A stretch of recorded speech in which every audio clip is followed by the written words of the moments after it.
প্রিয় শিক্ষার্থীরা, আসসালামু আলাইকুম। আমি লায়লা নার্গিস কামাল, সহযোগী অধ্যাপক, অর্থনীতি বিভাগ, ঢাকা কলেজ, ঢাকা। অর্থনীতি বিভাগের অনার্স প্রথম বর্ষের ছাত্রদের বেসিক মাইক্রো ইকোনমিক্সের অনলাইন ক্লাসে স্বাগত জানাচ্ছি। আশা করি তোমরা সবাই ভালো আছো এবং স্বাস্থ্যবিধি মেনে চলছো। আমরা পড়ছিলাম পারফেক্ট কম্পিটিশন। পারফেক্ট কম্পিটিশনের কয়েকটি টপিক আমাদের পড়া হয়েছে। তারই ধারাবাহিকতায় আজ আমরা পারফেক্ট কম্পিটিশনের যে টপিকগুলো পড়ব তা হলো শাটডাউন পয়েন্ট এবং short run supply curve of the farm and the industry. প্রথমেই চলো আমরা দেখি শাটডাউন পয়েন্ট বা উৎপাদন বন্ধের বিন্দু বলতে আমরা কি বুঝি। যে বিন্দুতে একটি পূর্ণ প্রতিযোগিতামূলক ফার্ম উৎপাদন বন্ধ করে দেয় সে বিন্দুকে বলে উৎপাদন বন্ধের বিন্দু বা শাটডাউন পয়েন্ট। অর্থাৎ উৎপাদন কাজ পরিচালনা করতে গিয়ে একটি পূর্ণ প্রতিযোগিতামূলক ফার্ম যখন দেখে যে সে লোকসানের সম্মুখীন হচ্ছে, তখন একটি নির্দিষ্ট বিন্দুতে এসে সে কিন্তু ইচ্ছা করলে উৎপাদন বন্ধ করে দিতে পারে। আমরা সেই বিন্দুটাকে বলি শাটডাউন পয়েন্ট। কিংবা এভাবেও বলা যায়, গড় পরিবর্তনীয় রেখার সর্বনিম্ন বিন্দুতে যখন দাম ও গড় পরিবর্তনীয় ব্যয় সমান হয় সে বিন্দুকে বলে উৎপাদন বন্ধের বিন্দু। এই যে একটি ফার্ম উৎপাদন বন্ধ করে দিবে, এখন কোথায় এসে সে সিদ্ধান্ত নেবে যে আমি এই মুহূর্তে উৎপাদনটা বন্ধ করব, সেটি হচ্ছে সেই বিন্দুটি যখন সে দেখবে যে তার দাম এবং গড় পরিবর্তনীয় ব্যয় এই দুটি পরস্পর সমান হচ্ছে, তখনই কিন্তু সেই বিন্দুতে সে উৎপাদন ইচ্ছা করলে বন্ধ করে দিবে এবং সেটি হচ্ছে আমাদের উৎপাদন বন্ধের বিন্দু। আমরা জানি যে স্বল্পকালের যে খরচটি আছে, মোট খরচ, তা কিন্তু দুটি অংশে বিভক্ত। একটি হচ্ছে মোট স্থির খরচ, আরেকটি হচ্ছে মোট পরিবর্তনশীল খরচ। এই মোট পরিবর্তনীয় খরচ এবং মোট স্থির খরচ এ নিয়েই কিন্তু আমাদের মোট খরচ। তো এই দুই খরচের মাঝ যেরকম আছে সেরকম আমাদের আছে যে গড় স্থির খরচ এবং গড় পরিবর্তনীয় খরচ। তো এই গড় পরিবর্তনীয় ব্যয় বা খরচ যখন দামের সমান হয় তখনই সেখানে উৎপাদন বন্ধের বিন্দুর উদ্ভব হয়। অর্থাৎ এভাবে আমরা বলতে পারি যে P equal to ABC, অর্থাৎ যে বিন্দুতে P equal to average variable cost হয় সেই নির্দেশক বিন্দুই হচ্ছে আমাদের শাটডাউন পয়েন্ট। তো আমরা এটিও জানি যে স্বল্পকালে একটি ফার্ম যদিও শিল্প ত্যাগ করতে পারে না, কিন্তু সে কিন্তু উৎপাদন ইচ্ছা করলে বন্ধ করে রাখতে পারে। এবং এর পাশাপাশি আমরা গত ক্লাসে এটাও জেনেছি যে স্বল্পকালে ফার্ম যখন ভারসাম্য অর্জন করে তখন সে তিন ধরনের অবস্থার সম্মুখীন হয়। সে অবস্থাগুলো হচ্ছে অস্বাভাবিক মুনাফা, স্বাভাবিক মুনাফা এবং লোকসান। তো এখন কথা হচ্ছে যে একটি ফার্মের যেহেতু স্বল্পকালে উৎপাদন বন্ধ করে দেওয়ার সুযোগ আছে, তাহলে সে কেন লোকসান করেও উৎপাদন কাজটি পরিচালনা করে যাবে, কেন সে উৎপাদন বন্ধ করবে না, বা কোথায় গিয়ে সে উৎপাদন বন্ধের সিদ্ধান্তটি নেবে, অর্থাৎ কতটুকু পর্যন্ত লোকসান সে সহ্য করতে পারবে। আমরা যে কথাটি আগে বলেছিলাম যে আমাদের short run average cost equal to average fixed cost এবং এভারেজ ভেরিয়েবল কস্ট, যেটি কিনা আমরা স্বল্পকালে দেখতে পাই। এখন উৎপাদনকারী যদি দেখে যে উৎপাদন করতে গিয়ে তার প্রাইস বা দাম এভারেজ ভেরিয়েবল কস্ট থেকে বেশি হয়, তাহলে ফার্মের যদি লোকসান হয় তারপরেও সে কিন্তু উৎপাদন কাজ চালিয়ে যাওয়া বা তার চালিয়ে যাওয়া উচিত। কারণ এই অবস্থায় দেখা যায় যে সে স্থির খরচের সম্পূর্ণ অংশ তুলেও পরিবর্তনশীল খরচের অংশ কিছুটা তুলে সে এখানে নিয়ে আসতে পারে। এর যদি তারপরে যদি হয় যে price is less than average variable cost, তাহলে কিন্তু ফার্মার উৎপাদন করবে না, কারণ এখানে সে তার পরিবর্তনশীল খরচ তো উঠে আনতে পারবেই না, বরঞ্চ সঙ্গে সঙ্গে তার স্থির খরচের বক্ষতাও বহন করতে হবে, সুতরাং তার লোকসানের পরিমাণ হবে অনেক বেশি। এই অবস্থায় সে কোনোদিনই উৎপাদন করবে না। আর যদি দেখা যায় যে price equal to average variable cost হয়েছে, তখন কিন্তু ফার্ম লোকসান সহ উৎপাদন কাজ চালিয়ে যাবে কিংবা উৎপাদন বন্ধ করে দিবে, এটা তার কাছে একই রকম হবে। কেননা এখানে সে উৎপাদন যদি চালিয়ে যায় তাহলেও তাকে স্থির খরচেরটা বহন করতে হবে লোকসান, কিংবা উৎপাদন বন্ধ করে দিলেও স্থির খরচের লোকসানটা বহন করতেই হবে। তো সেই অবস্থাকে যে বিন্দুটি আছে সেটিকে আমরা বলছি উৎপাদন বন্ধের বিন্দু। তো চলো চিত্রের মাধ্যমে এখন আমরা একটু ব্যাখ্যা করে দেখি যে এই উৎপাদন বন্ধের বিন্দুটা আসলে কোথায় কিভাবে অবস্থান করে।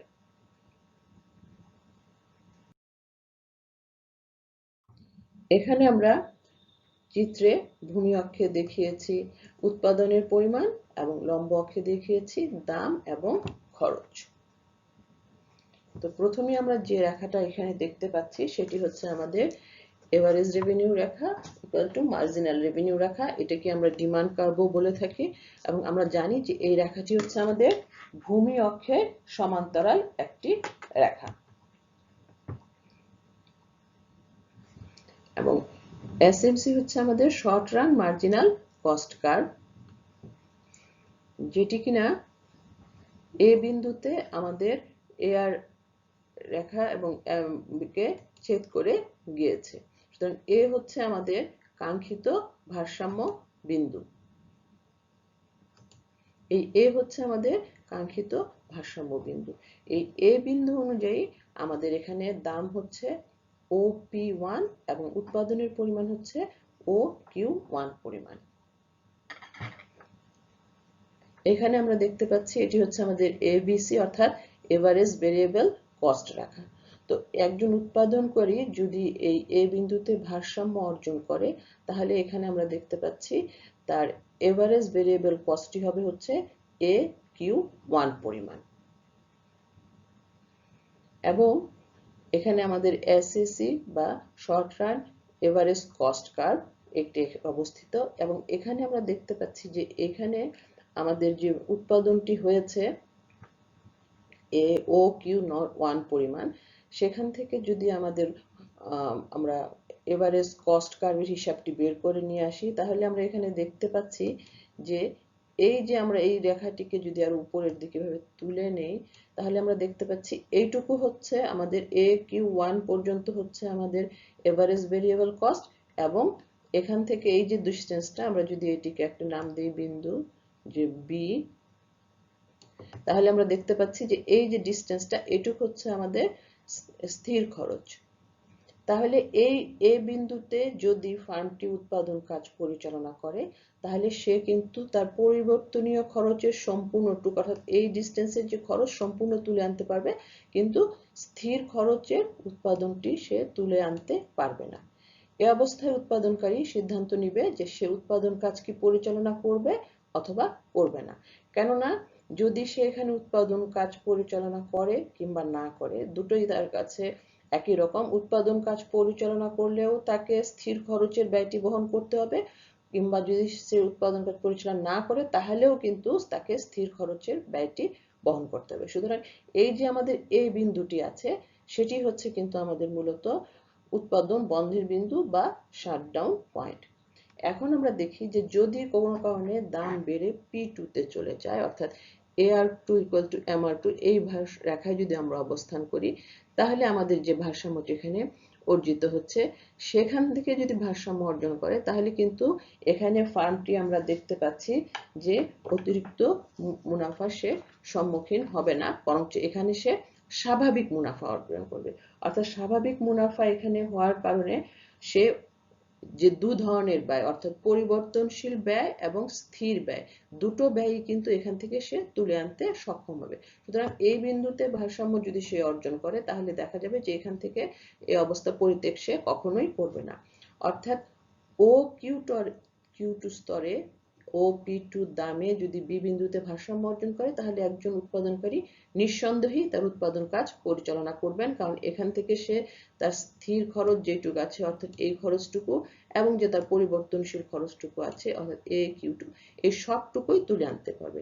কিন্তু যদি এ বিন্দুতে চলে আসে উৎপাদন কাজ পরিচালনা করতে গিয়ে তাহলে দেখবে সে শুধু পরিবর্তনশীল খরচ তুলে আনতে পারছে কিন্তু আমাদের স্থির খরচটি সে তুলে আনতে পারছে না, এটি তাকে অবশ্যই বহন করতে হবে। অর্থাৎ আমি যদি এখানে বলি যে এই বিন্দুতে ভারসাম্য অর্জন করেছে ফার্মটি, তখন সে যদি উৎপাদন কাজ পরিচালনা করে তাহলে তার পরিবর্তনশীল খরচ আমরা ধরে নিচ্ছি যে শ্রমিকের মজুরি, তাহলে সে শুধু এই খরচটুকুই তুলে আনতে পারবে কিন্তু তার ফ্যাক্টরি কস্ট বা অন্যান্য যেটি আছে সেটি সে তুলে আনতে পারবে না। আবার যদি উৎপাদনটি সেখানে বন্ধও করে দেয়, তাহলে শ্রমিকের মজুরি যেহেতু উৎপাদন কাজ পরিচালনা করছে না, সেটার খরচ তার লাগছে না, কিন্তু স্থির খরচের এই অবস্থাটি তার অবশ্যই বহন করতে হবে।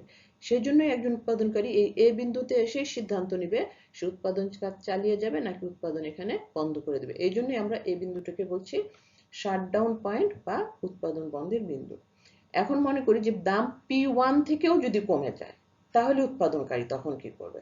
অর্থাৎ আমরা যদি দেখি যে AR নট, MR নট বা P নট, এই যে একটি রেখা আমরা পাচ্ছি, যদি এই রেখায় কোনো সময় ভারসাম্য অর্জন হয়, অর্থাৎ এই বিন্দুতে যদি কখনো ভারসাম্য অর্জন হয়, তাহলে সেখানে উৎপাদনকারী কি করবে? এখানে কিন্তু কোনো উৎপাদনকারী উৎপাদন কাজ পরিচালনা করবে না, কারণ দেখো যে এই উৎপাদন স্তরে অর্থাৎ OQ0 উৎপাদন স্তরে উৎপাদনকারী পরিবর্তনশীল খরচও তুলে আনতে পারছে না, কিংবা স্থির খরচ তো উঠে আসার কোনো প্রশ্নই নেই। সুতরাং এই স্তরে কোনো উৎপাদনকারী তার উৎপাদন কাজ পরিচালনা করবে না, সে অবশ্যই এ বিন্দু থেকে নিচে নামলেই উৎপাদন কাজ বন্ধ করে দিবে। আর এ বিন্দুতে উৎপাদন কাজ সে পরিচালনা করতেও পারে কিংবা বন্ধ রাখতে পারে। এই জন্যই আমরা এই বিন্দুটাকে বলছি হচ্ছে শাটডাউন পয়েন্ট বা উৎপাদন বন্ধের বিন্দু। তো এখন দেখো তাহলে আমাদের যে উৎপাদন বন্ধের বিন্দুটা হচ্ছে এ বিন্দু, উৎপাদন বন্ধের বিন্দু, এবং আমরা যে কথাটা বলেছিলাম যে উৎপাদন বন্ধের বিন্দুতে আমাদের প্রাইস ইকুয়াল টু এবিসি হবে, এখানেও কিন্তু তাই আমাদের এই বিন্দুতে আমরা দেখতে পাচ্ছি যে আমাদের প্রাইস যেটি আছে সেটি আমাদের এবিসি সমান হয়েছে। আশা করি তোমরা উৎপাদন বন্ধের বিন্দুটি সম্পর্কে পরিষ্কার একটি ধারণা পেয়েছো এবং নিজেরাও এখন এটি ভালোভাবে ব্যাখ্যা করতে পারবে। এরপর আমরা যেটি দেখব সেটা হচ্ছে পূর্ণ প্রতিযোগিতামূলক বাজারে একটি ফার্মের স্বল্পকালীন যোগান রেখা।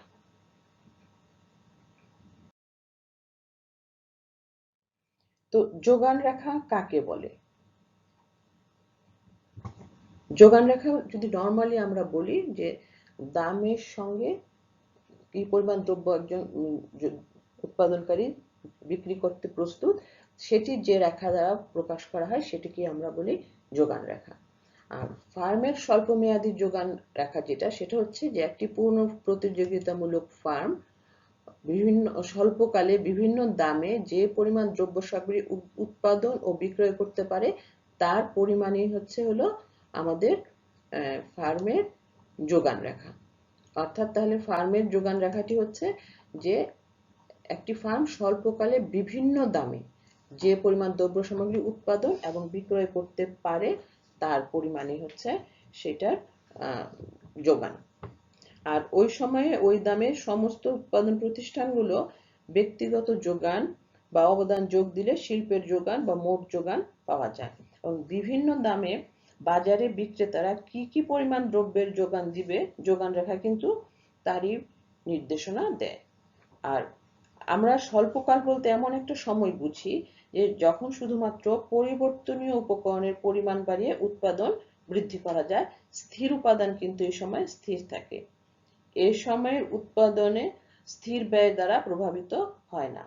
এবং এটিও আমাদের মনে রাখতে হবে যে দ্রব্যের যোগান কিন্তু নির্ভর করে উৎপাদন ব্যয়ের উপর, তবে সমস্ত ব্যয় রেখাই কিন্তু যোগান রেখা নয়। আমরা জানি যে প্রতিযোগিতামূলক বাজারে উৎপাদন প্রতিষ্ঠানের একমাত্র প্রান্তিক ব্যয় রেখাটি হচ্ছে যোগান রেখা। এবং আমরা এটিও জানি যে আমাদের প্রান্তিক ব্যয় রেখাটি হচ্ছে ইউ আকৃতির, সুতরাং প্রান্তিক ব্যয় রেখার ঊর্ধ্বগামী অংশই হচ্ছে আমাদের যোগান রেখা। এবং এখানে দেখা যায় যে পূর্ণ প্রতিযোগিতামূলক বাজারে উৎপাদন প্রতিষ্ঠান এমন পরিমাণ দ্রব্য উৎপাদন করে যেখানে দাম প্রান্তিক ব্যয়ের সমান হয়, অর্থাৎ price equal to marginal cost হয়। এই বাজারে যেহেতু দাম স্থির থাকে, অর্থাৎ আমরা জানি যে পূর্ণ প্রতিযোগিতামূলক বাজারে কিন্তু দামটি স্থির এবং সেটি পূর্ব নির্ধারিত, সেহেতু এখানে দেখা যায় যে দাম রেখাও ভূমি অক্ষের সমান্তরাল হয়ে থাকে। এবং এখানে আমরা যে জিনিসটা আরেকটু বললাম যে এখানে আমাদের এআর রেখা বা দাম রেখা যেটিকে আমরা বলি না কেন, এটি এখানে ভূমি অক্ষের সমান্তরাল। তো এখন চলো আমরা একটু দেখি যে এই বাজারে আমরা কিভাবে সাপ্লাই কার্ভ বা যোগান রেখাটি পেতে পারি।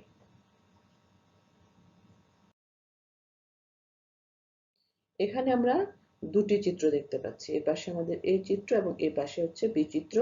এবং দুটি চিত্রে আমরা ভূমি অক্ষে উৎপাদনের পরিমাণ দেখিয়েছি এবং লম্ব অক্ষে দেখিয়েছি প্রাইস, কস্ট এবং রেভিনিউ।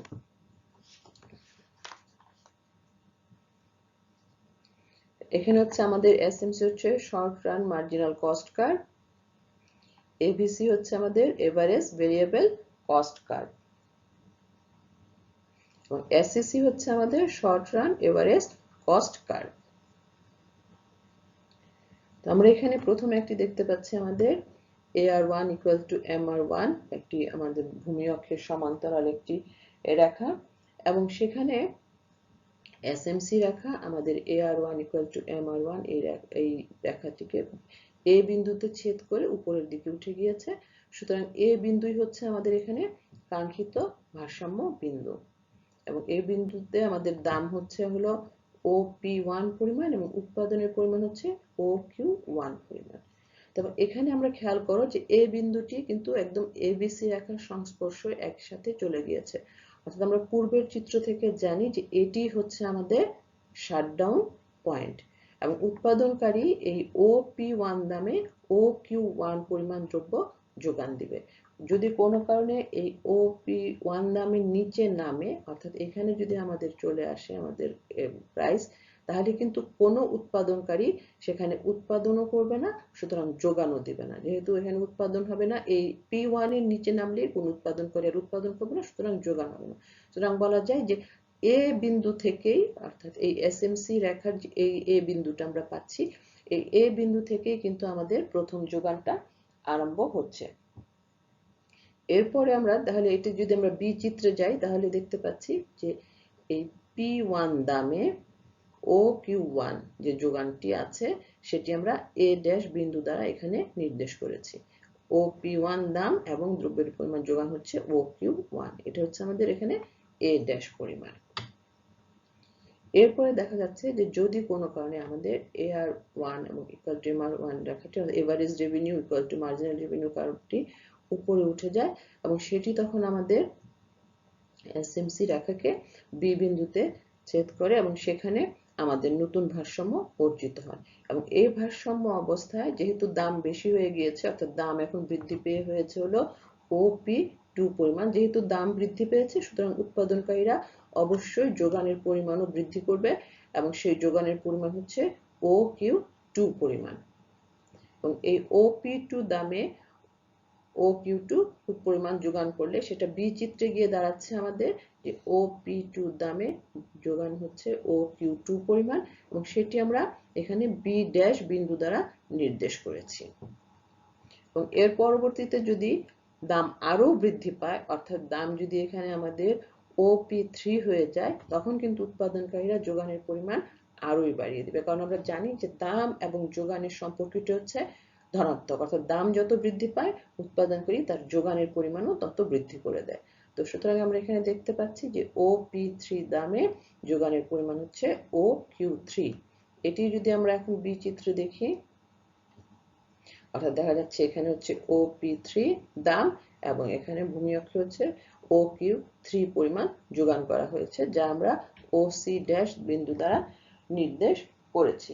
অর্থাৎ আমরা দেখতে পেলাম যে এইখানে যে এ বি সি তিনটি বিন্দু আমরা পেলাম বিভিন্ন দামের প্রেক্ষিতে, আমাদের যে ভারসাম্যগুলো এ বি সি বিন্দুতে অর্জিত হয়েছিল তার প্রেক্ষিতে আমরা তিনটি দাম পেলাম P1 P2 P3 এবং সেখানে উৎপাদনের পরিমাণ পেলাম Q1 Q2 Q3 এবং এটিও দেখলাম যে এ বিন্দু যেহেতু আমাদের শাটডাউন পয়েন্ট, সুতরাং এ বিন্দুর নিচে কিন্তু কোনো যোগানের অপশন বা সুযোগান নেই, অর্থাৎ এ বিন্দুর নিচে কোনো উৎপাদনকারী আর উৎপাদন করবে না। তো এই তিনটি বিন্দুর সংশ্লিষ্ট তিনটি বিন্দু হচ্ছে এ ড্যাশ, বি ড্যাশ এবং সি ড্যাশ। এই তিনটি বিন্দু অর্থাৎ এ ড্যাশ, বি ড্যাশ এবং সি ড্যাশ যদি আমরা যোগ করি তাহলে আমরা যে রেখাটি পাচ্ছি সেটি হচ্ছে আমাদের শর্ট রান সাপ্লাই কার্ভ। সুতরাং এইখানে আমরা এই ফার্মের বিভিন্ন ভারসাম্য অবস্থা থেকে স্বল্পকালীন যে যোগান রেখাটি পাচ্ছি সেটি দেখছি আমরা যে এসএমসি হচ্ছে স্বল্পকালীন যোগান রেখা আমাদের, তবে এসএমসির সম্পূর্ণ অংশ কিন্তু স্বল্পকালীন যোগান রেখা নয়।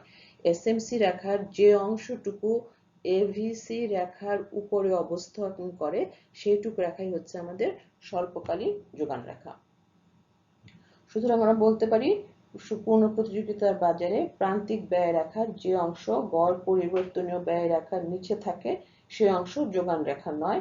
গড় পরিবর্তনীয় ব্যয় রেখার নিম্নতম বিন্দুর উপরে অবস্থিত প্রান্তিক ব্যয় রেখাটুকুই হচ্ছে আমাদের যোগান রেখা। আমাদের এই চিত্রে হচ্ছে এ বিন্দু হলো আমাদের উৎপাদন বন্ধের বিন্দু, এবং এই উৎপাদন বন্ধের বিন্দু থেকে আমাদের যে উপরের অংশটুকু সেখান থেকে আমাদের শর্ট রান সাপ্লাই কার্ভটা আমরা পেয়ে থাকি। এবং এই রেখাটি আমরা দেখতে পাচ্ছি যে ঊর্ধ্বগামী একটি রেখা, অর্থাৎ দাম বাড়লে যোগান বাড়বে এবং দাম কমলে যোগান পাবে। তাহলে স্বল্পকালে উৎপাদন যে প্রতিষ্ঠানগুলো আছে তাদের যোগান রেখা হচ্ছে ঊর্ধ্বগামী একটি যোগান রেখা। এতক্ষণ আমরা দেখলাম যে একটি ফার্মের স্বল্পকালীন যোগান রেখা। এখন আমরা দেখব শিল্পের স্বল্পকালীন যোগান রেখা।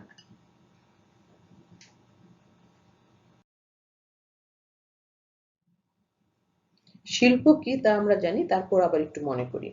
সমজাতীয় দ্রব্য উৎপাদনে নিয়োজিত সকল ফার্মকে শিল্প বলে। অর্থাৎ একটি শিল্পের অধীনে যে প্রতিষ্ঠানগুলো থাকে তারা সবাই একই ধরনের দ্রব্য সামগ্রী উৎপাদন করবে। অর্থাৎ যদি সেটি জুট ইন্ডাস্ট্রি হয় তাহলে এর অধীনে নিয়োজিত ফার্মগুলো সবাই জুট সংক্রান্ত যে বিভিন্ন জিনিসগুলো আছে, পাট সংক্রান্ত জিনিসগুলো আছে, সেগুলোই দ্রব্য উৎপাদন করে থাকবে। এবং শিল্পের যোগান রেখা হলো শিল্পের অন্তর্গত সমস্ত উৎপাদন প্রতিষ্ঠানগুলোর বা ফার্মের যোগান রেখার যোগফল। তাহলে শিল্পের যোগান রেখা কোনটি হবে? শিল্পের যোগান রেখা হবে যে শিল্পের অন্তর্গত যতগুলো ফার্ম আছে সেই ফার্মগুলো যত দ্রব্য যোগান দিচ্ছে সেগুলো সমষ্টি বা একত্র করে যে যোগান রেখাটি পাওয়া যাবে সেটি হবে আমাদের শিল্পের যোগান রেখা। অর্থাৎ প্রতিটি উৎপাদন প্রতিষ্ঠানের স্বল্পকালীন প্রান্তিক ব্যয় রেখার প্রয়োজনীয় অংশটুকু যোগ করলে শিল্পের যোগান রেখা পাওয়া যায়। তাহলে এখানে দেখো একটি সুন্দর কথা বলা হয়েছে, স্বল্পকালীন প্রান্তিক ব্যয় রেখার প্রয়োজনীয় অংশ। আমরা জানি যে স্বল্পকালীন প্রান্তিক ব্যয় রেখাটি হচ্ছে আমাদের আসলে যোগান রেখা। তবে আমরা আগের চিত্রে দেখে এসেছি যে স্বল্পকালীন প্রান্তিক ব্যয় রেখার সম্পূর্ণ অংশ কিন্তু যোগান রেখা নয়। কোন অংশটুকু যোগান রেখা? আমরা বলেছিলাম যে অংশটুকু এভারেজ ভেরিয়েবল কস্ট কার্ভের উপরে অবস্থান করে সেটুকুই আমাদের যোগান রেখা হিসেবে চিহ্নিত হয়। সেজন্য এখানে বলা হয়েছে যে প্রয়োজনীয় অংশটুকু যোগ করলে শিল্পের যোগান রেখা পাওয়া যায়। অর্থাৎ প্রত্যেকটা ফার্মের যে অংশটুকু প্রান্তিক ব্যয় রেখার যে অংশটুকু এভারেজ ভেরিয়েবল কস্টের উপরে অবস্থান করে সেটাই আমাদের যোগান রেখা, এবং সেগুলো যোগ করেই আমরা শিল্পের যোগান রেখা পেয়ে থাকি। চলো এখন আমরা এটাই চিত্রের সাহায্যে একটু দেখি।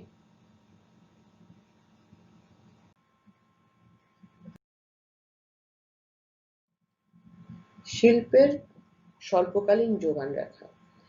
শিল্পের স্বল্পকালীন যোগান রেখা আলোচনা করার সুবিধার্থে এখানে আমরা ধরে নিই যে এখানে রয়েছে তিনটি ফার্ম, ফার্ম এ, ফার্ম বি এবং ফার্ম সি, এবং রয়েছে আমাদের একটি ইন্ডাস্ট্রি। তো এখানে আমরা দেখি যে প্রথমেই তিনটি ফার্মে তিনটি এমসি রেখা বা মার্জিনাল কস্ট কার্ভ আমরা অঙ্কন করলাম। তো আমরা মনে করি প্রথম দামটি হচ্ছে আমাদের ওপি নট পরিমাণ। এই ওপি নট দামে এ ফার্ম ও এ পরিমাণ দ্রব্য যোগান দেয়, বি ফার্ম ও সি পরিমাণ দ্রব্য যোগান দেয়, এবং সি ফার্ম ও ই পরিমাণ দ্রব্য সামগ্রী যোগান দেয়। তাহলে ওপি নট দামে শিল্পের যোগানটি কতটুকু হচ্ছে এখন আমরা সেটি দেখি। ওপি নট দামে শিল্পের যোগান হচ্ছে আমাদের ও জি পরিমাণ, এবং সেটি আমরা দেখাচ্ছি এম বিন্দু দ্বারা। অর্থাৎ ওপি নট দামে ও জি পরিমাণ হচ্ছে আমাদের শিল্পের যোগান। ফার্ম এ, ফার্ম বি এবং ফার্ম সি এর যে যোগান তার সমষ্টি হচ্ছে ও জি, সেটি আমরা এম বিন্দু দ্বারা দেখিয়েছি। এখন আমরা মনে করি যে বাজারে দাম বৃদ্ধি পেয়ে হলো ওপি ওয়ান, এবং আমরা জানি যে দাম বৃদ্ধি পাওয়ার সঙ্গে সঙ্গে কিন্তু অবশ্যই যোগানও বৃদ্ধি পাবে। সেজন্য এখন এ ফার্ম যোগান বৃদ্ধি করেছে ও বি পরিমাণ, বি ফার্ম করেছে ও ডি পরিমাণ, এবং সি ফার্ম করেছে ও এফ পরিমাণ। তাহলে এখন ইন্ডাস্ট্রির যোগান হবে কত ওপি ওয়ান দামে? অবশ্যই সেটি হবে ও জি এর চেয়ে বেশি, সেটি হচ্ছে আমাদের ও এইচ পরিমাণ, যেটি কিনা আমরা এন বিন্দু দিয়ে দেখাচ্ছি। তাহলে আমরা দেখতে পাচ্ছি ফার্ম এ, ফার্ম বি এবং ফার্ম সি ওপি নট এবং ওপি ওয়ান দামে যে যোগানগুলো দেয় তারই এখানে সমষ্টি দেখা যাচ্ছে ও জি এবং ও এইচ পরিমাণ, যা আমরা দামের সঙ্গে সম্পর্ক করে এম এবং এন বিন্দু দ্বারা নির্দেশ করেছি।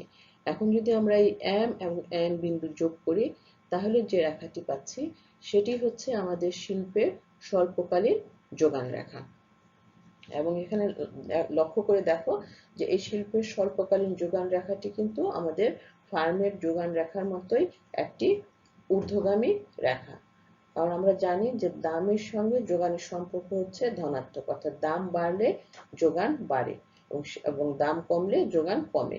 এজন্যই এই রেখাটি হয়েছে একটি ঊর্ধ্বগামী রেখা। সুতরাং এই কথাটা আমরা সিদ্ধান্তে উপনীত হতে পারি যে একটি পূর্ণ প্রতিযোগিতামূলক শিল্পের স্বল্পকালীন যোগান রেখা হলো এই শিল্পের অধীনস্থ সকল উৎপাদন প্রতিষ্ঠানের প্রান্তিক ব্যয় রেখার যোগফল। তাহলে এটি হচ্ছে আমাদের সে কাঙ্ক্ষিত যোগান রেখা। প্রিয় শিক্ষার্থীরা, আমরা এতক্ষণ পারফেক্ট কম্পিটিশনের খুবই গুরুত্বপূর্ণ দুটো টপিক, শাটডাউন পয়েন্ট এবং supply curve of farm and industry সম্পর্কে জানলাম। এই দুটো বিষয় তোমাদের জন্য খুবই গুরুত্বপূর্ণ, এজন্য এগুলো খেয়াল করে পড়বে এবং চিত্রগুলোর দিকে বিশেষ নজর দিবে। তোমরা ক্লাসটি দেখার পাশাপাশি নিজেরা বই পড়বে এবং বাসায় প্র্যাকটিস করবে, তাহলে তোমাদের এই জিনিসগুলো সহজে আয়ত্তাধীন হয়ে যাবে। তো সবাই ভালো থাকো, নিরাপদে থাকো, এই প্রত্যাশা ব্যক্ত করে আমার ক্লাস আজকে আমি এখানেই শেষ করছি। সবাইকে আন্তরিক ধন্যবাদ। আল্লাহ হাফেজ।